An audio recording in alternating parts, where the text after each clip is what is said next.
সবার সঙ্গে দেখা হয়ে যাচ্ছে না মা। এই অন্তরটাই হলো মেন।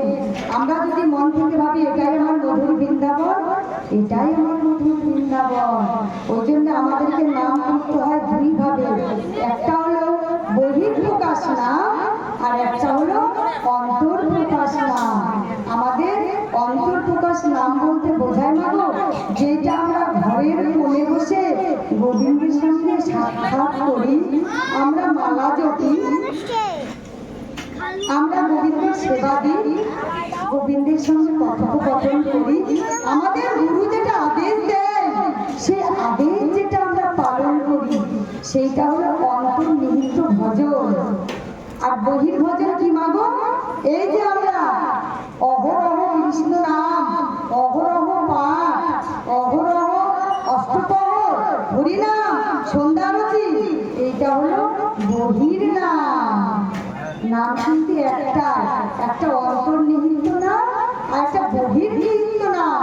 যখন আমরা বহির্নিহিত নাম করব তখন দু বাহু তুলে আমরা নাম করব, আর যখন অন্তর্নিহিত নাম করব তখন আমাদের এই ঠোঁট যেন নাম হবে। ঠোঁটকে নড়ানো চলবে না, অন্তরে অন্তরে নাম করতে হবে।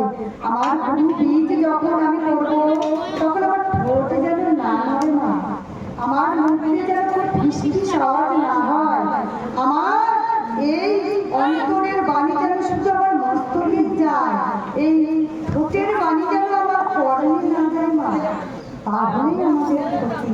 এটা হলো অন্তর্নিহিত ভজন। আর গুরু যাহা দিয়েছে তাহা করে অন্তরে অন্তরে। কথায় বলে আপন গোপন কথা না বলিয়ে যথা কথা, আপনে আপনে হও সাবধান, ফির করি সাবধান। ওই জন্যে নিজে নিজের গুরুকর্ম কোনোদিন কাউকে বিস্তারিত বলতে হয় না।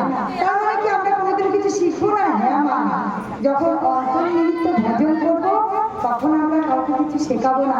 যখন বহির্ভজন করবো তখন এই আসলে সবাই আমার গুরু হয়, সবার সাথে আমি নাম করবো।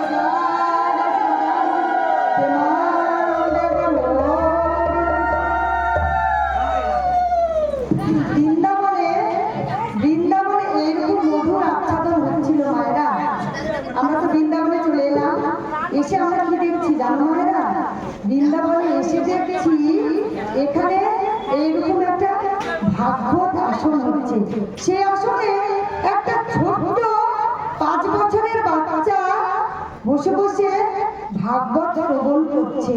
সেই ছোট্ট 5 বছরের বাচ্চাটা না এত মনোযোগ করে সে ভাগবতটা আচ্ছাদন করেছিল না মা।